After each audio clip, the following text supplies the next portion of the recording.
The glass shattered before I even understood what was happening. I stood frozen under the soft chandelier glow, the crystal fragments of the champagne bottle cascading to the polished floor like frozen rain, and the warmth I felt trickling down the side of my face was not champagne. It was blood. My blood. My name is Sierra Maddox. Last night, my parents, Elaine and Frank Maddox, tried to break me in more ways than one.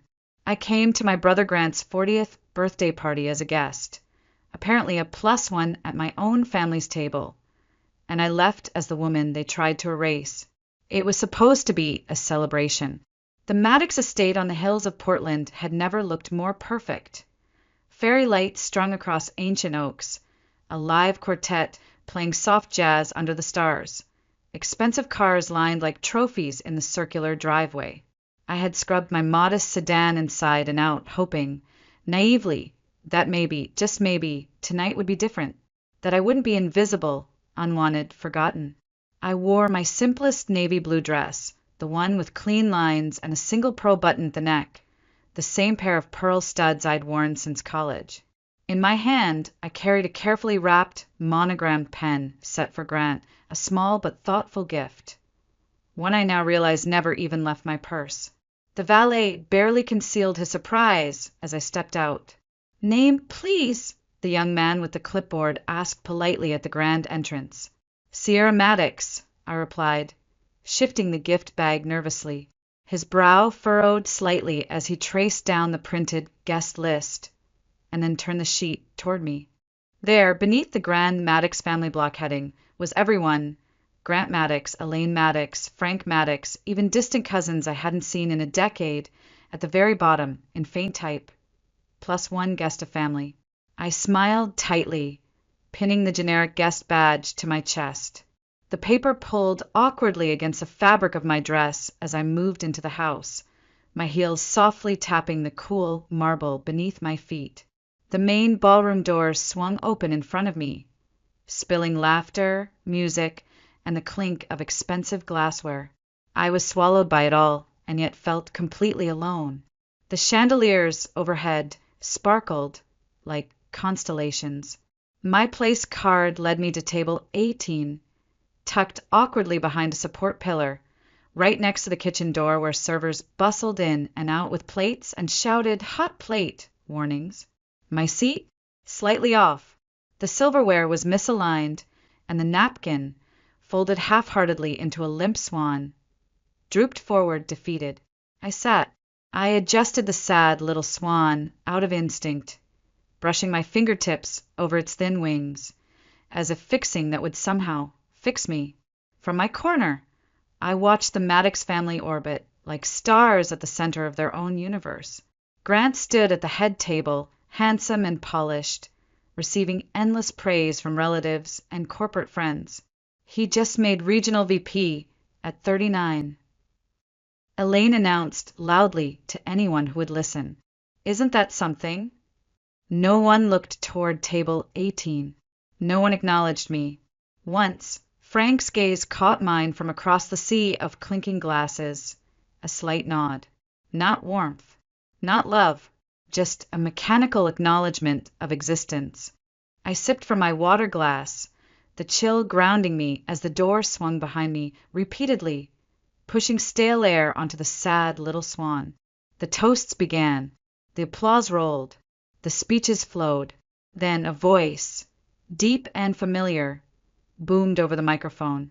"And now, a few words from someone very special to us. Please welcome Sierra Maddox." The applause tapered into confused silence as I stood slowly, stunned. I had not prepared a speech. I had no idea why I was being called. As I walked toward the podium, the spotlight burning hot against my skin, Elaine gave me a smile, so perfectly rehearsed might have been carved from porcelain. My stomach sank. Frank sat smirking at the table. Grant barely raised his eyes from his plate. There was no card, no script, just me and the microphone. And then the screen behind me flickered to life. A video montage began rolling. The images spilled across the enormous screen in glowing, polished frames. Grant at Little League gripping a baseball bat nearly bigger than him. Grant at the middle school science fair with a clumsy cardboard volcano. Grant at high school graduation, college acceptance day, shaking hands with the mayor of Portland at his first community design award. The room buzzed with approving murmurs, punctuated by soft applause. Then came the voiceover, like a dagger wrapped in silk. My mother's voice, Elaine Maddox. From the very beginning, Grant was destined for greatness. He was the light in every room, our pride, our legacy. I stiffened, my hands clenched at my sides. Frank's voice followed smoothly. Grant always had that spark, the kind of brilliance you don't teach. It's born. My stomach churned as I stared at the smiling images of my brother frozen in time. What wasn't there were the late nights I stayed up rebuilding his presentation decks when his laptop crashed. The weekends I gave up to help him install flooring in his first office. The wire transfer receipts for $100,000 I had sent when his business had teetered on the edge of failure. I wasn't in any photo, any story, any version of their carefully constructed family mythology. The final image flashed in elegant gold, cursive across a white background, a legacy in the making. The applause rose like a tidal wave. I stood at the podium, outwardly calm, inwardly numb, and prepared to offer the polite, impersonal congratulations they expected. I leaned toward the microphone. "It's a beautiful night," I began, my voice low but steady. "And Grant, you've always had a gift for lighting up a room." I barely finished the sentence before Elaine's shrill, too bright laugh cut through the air. "Oh, honey," she called out playfully. The crowd chuckled, thinking it was some inside family joke. "Wouldn't it be the perfect gift if you handed them the condo key tonight?" The words slapped me harder than any bottle ever could have. For a beat, there was nothing, just the collective intake of breath from 200 dinner guests and the low whir of the ceiling fans. My mind scrambled, disbelieving. Had she really just announced that? My condo, my home, the $600,000 two-bedroom sanctuary in the Pearl District that I had saved and worked for, sacrificed friendships and vacations for. They wanted me to publicly gift it to Grant and Tessa as a wedding present. I turned slowly toward Elaine, keeping my voice low so only she could hear. "What?" I whispered, stunned. She smiled, wide and glistening with false warmth. "You know the one in Portland. You're never there, always traveling for work. Grant and Tessa are newlyweds. It makes perfect sense." Frank's voice boomed from the table. "Come on, Sierra, it's just a formality. You don't need all that space. You don't even use the guest room." The crowd shifted, uncertain, whispering, some watching with wide eyes, others awkwardly sipping their champagne to avoid looking. I swallowed hard. It wasn't a suggestion. It was a maneuver designed so that if I refused, I'd be painted as selfish and ungrateful. I leaned back toward the microphone and said, clear as ice, "This wasn't agreed on."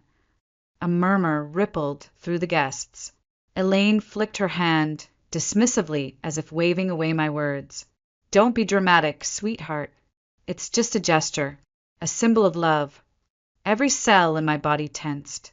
I wanted to scream, to list every family bill I'd covered when Grant's company had faltered, to demand they remember every time I'd picked up the pieces of their golden child. But I didn't. I simply stared into my mother's eyes, into the mask of charm she wore so effortlessly, and I smiled. Not warmly, not sadly, but the kind of cold, measured smile that says, "I see you, and I will not forget this." I placed the microphone gently on the podium. It made the softest, yet most final thud. I stepped down. The party continued around me as though I had never existed. I never saw the next blow coming. I had barely made it 3 steps from the stage, weaving stiffly through the murmuring crowd, when I noticed Frank standing near the dessert table. His posture was rigid, arms tight at his sides, jaw clenched unnaturally hard. I slowed instinctively, a warning bell sounding faintly in my mind. Elaine stood just behind him, her crystal flute dangling from manicured fingers, whispering something under her breath with thin-lipped disgust. "She just embarrassed us!" I heard her hiss, whether intentionally loud or cruelly careless I'll never know. My eyes flicked across the room for a safe ally. Tessa looked away. Grant stared blankly at his untouched plate. Not a single person moved toward me. I forced my breath slow, steady. The polished marble under my heels gleamed too perfectly, reflecting my distorted silhouette like a stranger. Frank took a step forward and reached for the chilled bottle of champagne on the dessert table. I foolishly thought he was going to refill his glass. Instead, with terrifying swiftness, he pivoted and swung the heavy glass bottle sideways. I barely had time to gasp. The thick base caught me just above my temple. There was a sickening crack, then blinding white, not complete unconsciousness, but a nauseating flash like a camera bulb stuck in my brain. The room spun wildly as the pressure built inside my skull. Warmth oozed down the side of my face. Gasps rippled across the nearest tables. Someone whispered, horrified, "Oh my God!" Another voice answered, "Did he just—" I staggered, clumsily catching myself on the table edge, leaving a vivid red smear against the perfect white linen. A hush swept through the ballroom. Dozens of phone cameras raised in morbid fascination. Not a single hand reached out to help. "You ungrateful brat!" Elaine spat coldly, her voice sharp and precise as shattered glass. "We brought you into our home. We gave you everything." My vision pulsed violently, my heartbeat hammering against the wound. I pressed my palm against the wet heat on my temple. The pain was sharp, searing, but worse than the injury was the humiliation, the absolute betrayal. Two nearby guests whispered, "Is she acting? She's being dramatic, right?" "No." Another voice cut flatly, "That man just hit her. I got it on video." I didn't cry. I didn't scream. I didn't beg. Slowly, shakily, I pushed myself upright and walked forward through the silent crowd. My light blue dress clung wetly to my hip where the blood had spread in a dark maroon blossom. I passed Grant. He stared into his plate like it held the answers to the universe. Tessa's manicured fingers touched his sleeve, but she didn't stand. The weight of 100 eyes followed my every unsteady step toward the exit. The night air outside struck my burning skin like cold silk. I kept walking. No one followed me. I fumbled my phone from my purse with trembling fingers, streaking the screen with faint crimson. The Uber driver's voice, when he finally arrived, was soft and worried. "Ma'am, are you okay?" I answered only hospital. Inside the sterile fluorescent brightness of the emergency room, time slowed painfully. The nurse, middle-aged, kind but weary, asked questions she had probably repeated 1,000 times to women who arrived alone and bleeding. "Anyone coming to stay with you tonight?" she asked softly while gently pressing gauze to my temple. I shook my head. "No, just me." Her eyes flickered with silent understanding. "You're not the first," she murmured, taping the bandage with a practiced tenderness. I leaned back against the cold vinyl cot, staring at the bland toothpaste-colored ceiling tiles, letting the truth settle heavily in my chest. This was the last time I would show up for any of them. The pain came in waves throughout the night. My head throbbed with every beat of my heart, and each dull pulse was a cruel reminder of how fast everything had unraveled. I left the hospital just before dawn, refusing the kind nurse's offer to call anyone. There was no one to call. I slid into the back seat of another silent Uber, forehead bandaged, clothes stiff with dried blood, and rode in numb silence across the still-sleeping city to the small apartment of my friend Leah. When I let myself in with the spare key, she had already left a soft towel and a mug of chamomile tea on the nightstand. I didn't touch either. I simply lay on the bed, fully dressed, shoes and all, staring blankly at the ceiling, waiting for morning to come. The sunlight that finally filtered through Leah's linen curtains felt hostile, too bright and sharp for what I had become. I blinked slowly, the memory of glass, shattering, and judgmental stares flooding back all at once. I reached for my phone out of habit. Dozens of notifications lit up the cracked screen. None from family, not from Grant, not even from Frank or Elaine feigning concern. Only old co-workers and distant acquaintances reacting to something I hadn't yet seen. My hands shook slightly as I tapped open a link. A shaky phone recording played on loop. Me stumbling backward, crimson blooming across my temple under the ballroom lights. Someone gasping loudly off camera. I pressed delete, delete, delete, but my hands kept trembling. Desperate for routine, I forced myself through the motions. I showered carefully, wincing each time I tilted my head under the water. I dried my hair mechanically. Then I reached for my purse, an old mental ritual. Check phone, wallet, keys. Phone. There. Wallet. There. Lip balm. Receipts, the half-eaten granola bar I forgot to throw out last week. All there. Except my condo key. The small silver key I always clipped inside the side pocket. I dumped the entire contents onto the bed, spreading out every loose coin, pen, and paper scrap. It was gone. A cold realization crawled up my spine.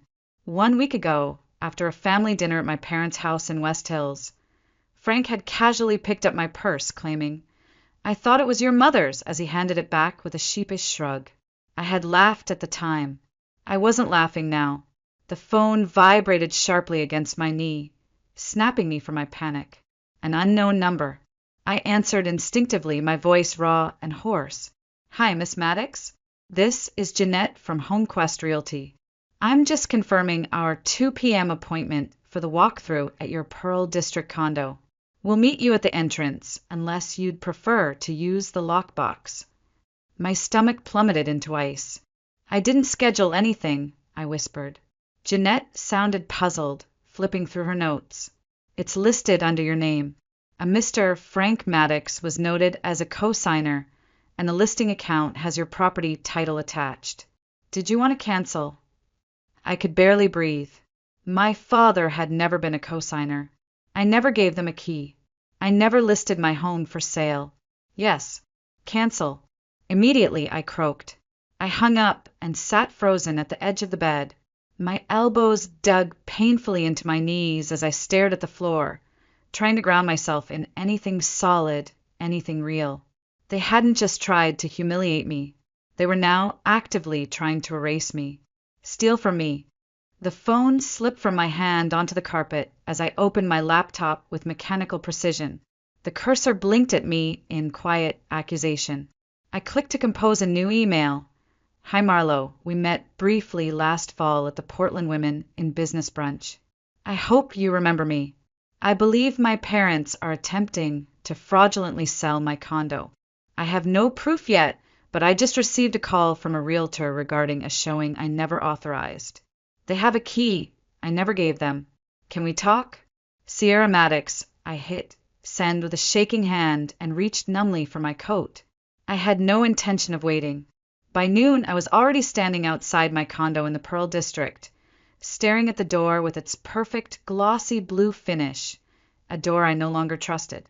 The locksmith, a heavy-set man in faded coveralls, frowned as he examined the handle. "Someone's been in and out," he muttered. "Scratches are fresh." Like they didn't know exactly where the key slots. "Change everything," I whispered. He nodded solemnly. "Want me to add a deadbolt, too?" I nodded again, watching as he got to work. The fine scratches carved near the handle made my skin crawl. It wasn't a break-in, it was access. Familiar, casual, entitled access. That night, after the locksmith finally left, I sat in the silent condo surrounded by the faint chemical smell of metal and lubricant, clutching a cold bowl of reheated soup I never touched. I stared at the darkened skyline of Portland through the window and whispered aloud into the empty room. "They're trying to take everything. But not this time. Not me." The email reply came at 8:13 a.m. sharp the next morning. Marlowe's response was short but decisive. I'm available anytime today. We'll fix this. I stared at the screen until my vision blurred from exhaustion. Before I could even gather my thoughts, another message arrived. The sender made my stomach clench. Elaine Maddox. The subject line was as disingenuous as the woman herself. Let's talk. I clicked. Sierra, we love you. This has gone far enough. Please come by the house this afternoon. No guests. Just us. Let's fix this. Mom. I stared at the words for longer than I should have. I wasn't angry anymore, not even hurt. What remained was something colder, heavier. Clarity. I knew this wasn't a peace offering. I knew exactly what this was. Still, I needed to see it through. Maybe some foolish, frayed thread of hope wanted to believe they might apologize. I slipped on my coat and keys and drove toward the house I had once called home. The front yard was manicured to perfection, solar lights lining freshly mulched flower beds. It felt staged. The porch swing that had creaked for decades sat suspiciously silent. Elaine opened the front door before I could even knock.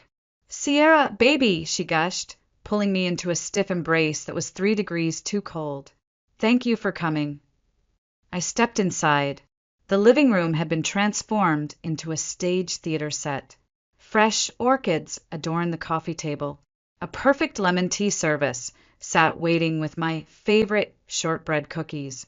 The framed photographs had been rearranged, conveniently placed childhood memories of me and Grant at the lake. A blurry photo of me at my high school debate finals. Even the lighting had been softened to an almost cinematic glow. It was a performance. Grant was already there, perched on the armrest of the leather couch, staring at the floor, lips pressed into a tense line. He glanced up once, but said nothing. Tessa was conspicuously absent. Elaine gestured gracefully toward the armchair I used to sit in every Christmas morning to unwrap presents. We just want to make things right, she purred. I didn't sit. Frank appeared from the hallway, carrying a stiff manila envelope. His expression was unreadable, a blend of smugness and calculation. We've been thinking about how to prevent misunderstandings going forward, he said smoothly. We don't want anyone to get hurt again. I stared at the envelope. What is that? Just something to help define family boundaries, he replied, offering it like a peace offering. You know, to keep things fair and clear. I opened it slowly, heart sinking as the bold title burned into my vision. Deed transfer agreement. I flipped to the last page. My name on the title. Their signature lines awaiting mine. Legal language dressed up as civility. Internal arrangement, mutual understanding, asset clarification. My jaw clenched. You're asking me to sign over my condo, I said flatly. Elaine folded her hands delicately in her lap. It's just paperwork, sweetheart. You don't even use all that space by yourself. Frank snorted impatiently. You don't need to read the whole thing. Don't you trust us? I stepped back slightly, the air in the room suddenly heavier, denser. My gaze swept across the room. The curated photos, the cookies, the soft floral scent designed to lower my guard. They had laid a trap and disguised it as family. No, I said finally, voice razor-sharp but calm. You invited me here to give up the last piece of myself you don't already control. That's not what this is, Frank said, jaw tightening. I closed the folder with deliberate slowness, placed it carefully back on the polished coffee table, and let my fingers rest lightly on top of it. Yes, it is. I turned toward the door, pausing for a final look at the house. It didn't even feel like mine anymore. I had spent years begging them to see me. I wasn't begging anymore. I'm not signing anything, I said, steady and final. Not now. Not ever. Elaine's voice wavered behind me, slipping ever so slightly from sweetness into panic. Sierra, please don't do this. Don't tear the family apart. I paused at the door without turning back. You already did that years ago. I stepped outside into the sharp, cleansing cold of the Portland air. I closed the car door behind me before the first tear slid down my cheek. I didn't wipe it away. I let it fall freely as I pulled out my phone and dialed. Marlo picked up on the second ring. Sierra. I'm ready to go all in, I whispered. File everything. I didn't sleep that night. The minutes dragged mercilessly into hours as I lay in bed staring at the faint city glow leaking through the blinds. No music, no television, no mindless scrolling. Just the heavy silence pressing in like fog. I got up at dawn, made myself a bitter cup of black tea, and sat at my tiny kitchen table watching the steam rise and curl in the cold morning air. The condensation on the window blurred the outside world, almost like it was trying to shield me from what was coming. By 9:32 a.m., I was parked outside Marlo's downtown office. The building was eerily quiet compared to the normal weekday chaos. Inside, the receptionist gave me a sympathetic nod and waved me through. Marlo was already standing at his desk, sleeves rolled up, a thick file in hand. He didn't waste time. I reviewed everything last night, he said, gesturing for me to sit. They've left a mess, but here's the good news. I raised an eyebrow, exhausted and numb. There's good news. He flipped to the second page and tapped a signature line with his pen. You still legally hold the deed to the house they're living in. I blinked, the words not quite registering. What? Their home in West Hills? You bought it in 2010. Foreclosure rescue. They never filed the paperwork to transfer the title back into their names. They've been living there for over a decade under the assumption it was theirs. It isn't. I sat back in stunned silence, the weight of the information settling slowly like warm oil through cold water. I gave them a lifeline, I murmured. They turned it into a noose. Marlo's expression softened slightly. You have options. A lot of them. I stared down at the documents, at my own signature from 14 years earlier, unknowing then how prophetic it would become. For the first time in weeks, I felt something close to steady ground beneath my feet. I took a slow breath and picked up the pen he offered without hesitation. I want them out, I said firmly. All of them. I don't care how civilized it looks. File the notice to vacate today. By the time I walked back into my apartment that evening, the air felt different. It was still quiet but not suffocating. I brewed another cup of tea and stared out the window as the sun dipped low over the city skyline. There was no sense of triumph, just direction. I wasn't driven by rage anymore. They had already taken too much of my life through emotion. What I had now was colder, sharper, and far more dangerous to them. Detachment. The legal process moved quickly. Within 72 hours, the sheriff's department hand-delivered the official eviction order to my parents' home. I wasn't there to see it happen, but I didn't need to be. Grant, ever the compulsive chronicler of his life, shared a grainy security camera clip to the family group chat as if begging for attention.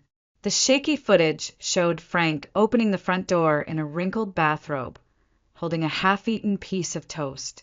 His expression shifted rapidly from confusion to disbelief as the uniformed officer handed him the thick envelope. Elaine stood frozen behind him, mid-sip of coffee from her favorite porcelain mug, her lips parting soundlessly. Frank ripped open the papers, scanned them with wild eyes, and slapped them against the wall with a furious snarl. The clip cut off right as Elaine seemed to yell something at the officer, though the audio didn't capture it. I watched the video once, then again. I closed the app and put my phone down. The darkness of my apartment wrapped around me like a soft, protective shield. No music, no celebration, just the soft ticking of the kitchen clock and the distant hum of cars below. They were gone. For the first time, I allowed myself to believe it. The next morning, I didn't wake to the scent of coffee or the sound of my phone buzzing with demands. I woke to silence, thick, heavy, full-bodied silence, but this time it didn't smother me. It cocooned me. I padded barefoot into the kitchen, made another mug of strong tea, and let it steep longer than usual. I stood at the window, watching condensation bead and trickle down the glass like tiny rivers, distorting the skyline into soft, watercolor blurs. For the first time, I didn't brace for the next blow. At 10:04 a.m., my phone vibrated against the counter. A notification from social media. I sighed, already knowing something waited. Against my better judgment, I unlocked the screen. There it was, a video posted by Elaine. My stomach clenched, but my hand stayed calm as I tapped play. It was me, my voice cracking as I stood at Grant's party, saying those fatal words. This wasn't agreed on. The clip had been cut expertly, spliced between shots of Grant laughing with balloons and me standing rigid, alone under the stage lights. The caption read, "We raised her with love. We never expected betrayal." Beneath it, hashtag spilled like venom. Hashtag family matters, hashtag broken hearts, hashtag daughter of strangers, hashtag some kids are never satisfied. The comments preview sick of me. Ungrateful. We need the whole story. Some people just can't be pleased no matter how much you give them. They were rewriting history in real time. They weren't erasing me anymore. They were recasting me as villain. I inhaled deeply and let the phone rest face down on the countertop. No shaking this time. No panic. No spiraling. I knew exactly what to do. I opened my Dropbox account and started uploading. Every dated wire transfer from my account to theirs. The original deed for my condo. The real estate documents proving they tried to list my property without consent. The email threads, saved voicemails, even the casual text from Elaine begging me to cover Grant's mortgage. Just this once. I labeled the folder simply Truth. No hashtags, no commentary, no dramatic callouts. Just evidence. Cold, complete, undeniable. I closed the laptop and stared at the closed screen for a long moment, listening to the faint drip of water from the kitchen sink. I didn't care if it went viral. I didn't care if people clicked. The point wasn't attention. The point was I no longer owed them my silence.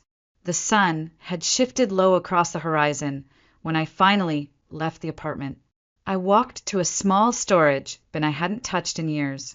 Buried under an old college sweatshirt was a faded leather photo album, the one I had made in high school when I was still foolish enough to believe in happy family memories. I flipped through page after page, me with braces and bad bangs in band camp, standing awkwardly at my senior prom in a floral dress I begged Elaine not to make me wear, winning my first debate trophy, proof that I had existed, whether they acknowledged it or not. Near the back I found it, a small yellow sticky note, curling at the edges from age. My father's handwriting. Kez knew you had it in you. Proud of you, kid. Dad, my chest tightened. I closed the book gently and slid it back into the bin. You loved me once, I whispered to the empty apartment, but that doesn't excuse who you are now. As if summoned by the universe, another message lit up my phone. The name startled me. Uncle Marvin, Elaine's older brother. Someone I hadn't spoken to in years. Saw the folder. About time someone told the truth. If you need a witness, I'm here. I stared at the text for a long time. Not because I needed to respond immediately, but because for the first time someone had finally looked past the illusion and chosen to see me. The glass house hadn't shattered all at once.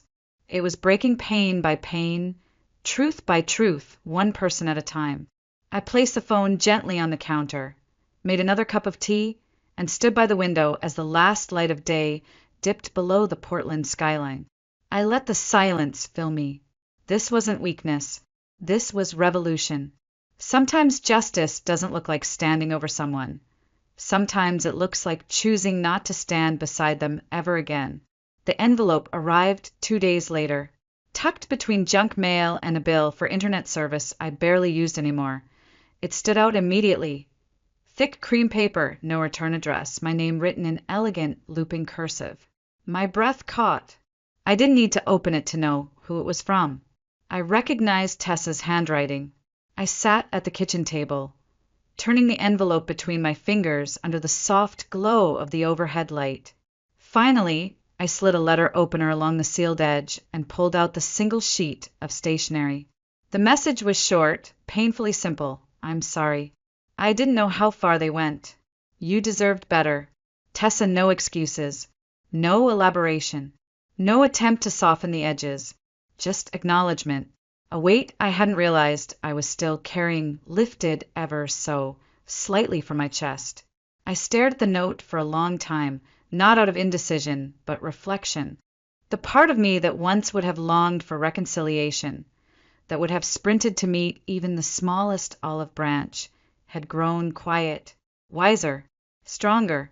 I thought about tearing it up. I thought about burning it, letting the smoke carry away the last embers of what used to be. But then another voice inside me, calmer and older, reminded me that some fires just leave useless ashes. Some bridges don't need dramatic flames. They can simply fade unused. I placed the note back in the envelope and set it aside. I picked up my phone and wrote a check to the Portland Women's Shelter instead. In the memo line, I scrawled, in honor of a new beginning. I did not attend the baby shower. I did not call or text or reply. Some cycles don't need screaming conclusions. Some stories don't need fire. Sometimes silence, chosen freely, is its own revolution. That night, I cooked dinner, just pasta with olive oil, garlic, and thyme. Simple, clean, mine. I set 2 plates, not out of habit but intention. A soft knock at the door pulled me from my thoughts. I opened it to find Amina standing there, smiling, a bottle of red wine tucked under one arm and a tiny orchid plant cradled in the other. "You need more green in here," she teased, brushing past me into the kitchen like she had always belonged. She placed the orchid by the window and turned to help me serve the plates.